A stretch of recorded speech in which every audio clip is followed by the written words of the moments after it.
Bonjour tout le monde, aujourd'hui on va discuter, débriefer, papoter, blablater autour du programme spécial Noël des Gardiens de la Galaxie. J'ai nommé les Gardiens de la Galaxie.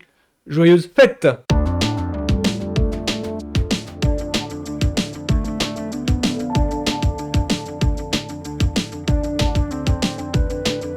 Donc cette vidéo sera un petit peu plus courte que d'habitude parce qu'il n'y a pas grand chose à dire sur les Gardiens de la Galaxie, Joyeuses Fêtes, le programme spécial Noël des Gardiens de la Galaxie. Je crois que en VO c'est les Guardians of the Galaxy Holiday Special. Ça plus, j'aurais tendance à me concentrer, focaliser sur la genèse du projet en fait, dans le sens où la genèse du projet, sans vouloir polémiquer quoi que ce soit, on en revient à un moment en fait dans l'histoire de l'humanité, au moment où il y a eu le confinement, le Covid et compagnie étaient actifs, et ça a produit un effet sur l'industrie audiovisuelle, que ce soit cinéma ou télévisé, dans le sens où tout a été bloqué pendant plusieurs mois. Je sais pas si vous vous rappelez, mais je crois qu'il a fallu attendre un an pour revoir les blockbusters sortir au cinéma. Enfin, c'était à ce moment-là. Et donc la genèse du projet date de ce moment-là où tout le monde était confiné chez soi. Ça a inspiré à Kenneth Branagh le film Belfast, qui passe aux Oscars l'an dernier, il me semble.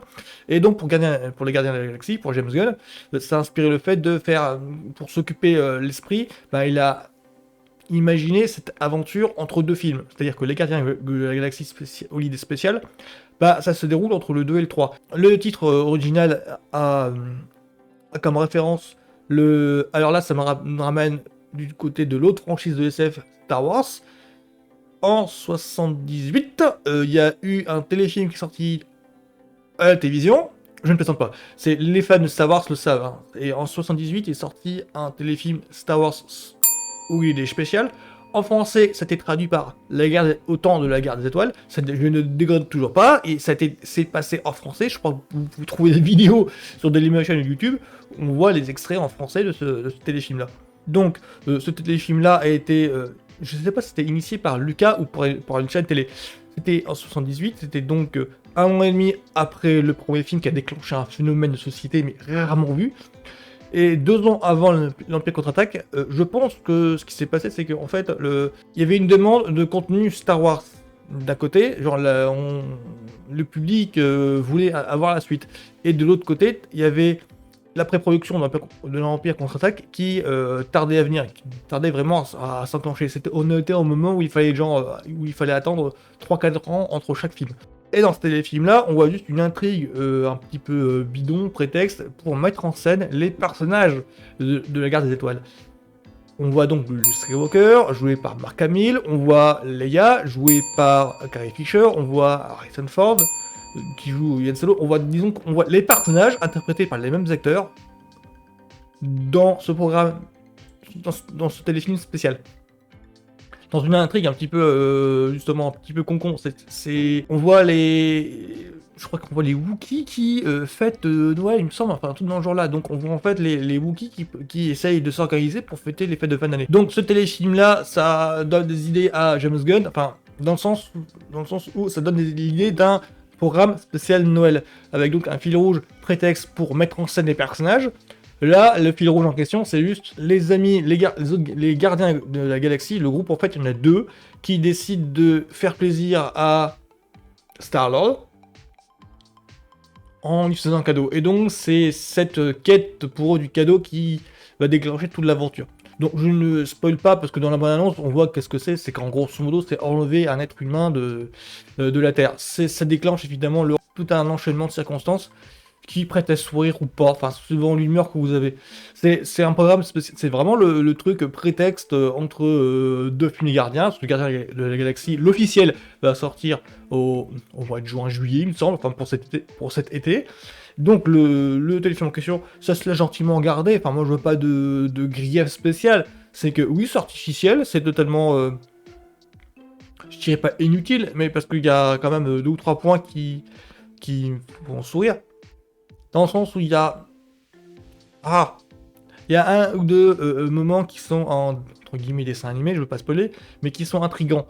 Et on sent en fait la patte James Gunn dans tous les plans, en fait, on sent que c'est lui qui a dirigé le truc, mais c'est vraiment il est en vacances quoi.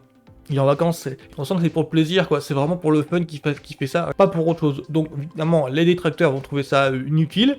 Évidemment, c'est pas, c'est juste pour occuper. J'aurais dit, c'est juste pour occuper 1 heure dans un programme télé. En l'occurrence, c'est sur Disney+. Donc là, c'est juste pour histoire de remplir le catalogue au moment des fêtes. Pour moi, c'est juste un prétexte pour remplir le catalogue Disney au moment de Noël. Un peu à l'instar de Willow qui sort maintenant sur Disney+. Voilà, c'est tout. Pour moi, les Gardiens de la Galaxie, Joyeuse Fête, ce n'est clairement pas un programme destiné à ouvrir une nouvelle voie dans le MCU, dans l'univers Marvel, comme peut l'être par exemple Black Panther ou Wakanda Forever, qui rajoute vraiment, qui tisse vraiment des possibilités, des nouvelles pistes.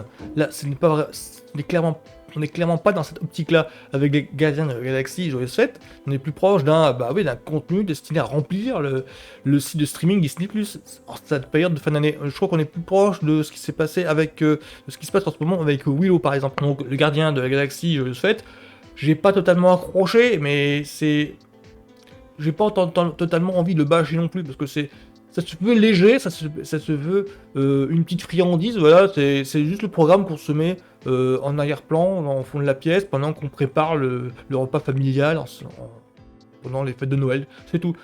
Mais ça ne c'est pas pour bâcher le truc, c'est que ça se sent que ça ne se veut que ça.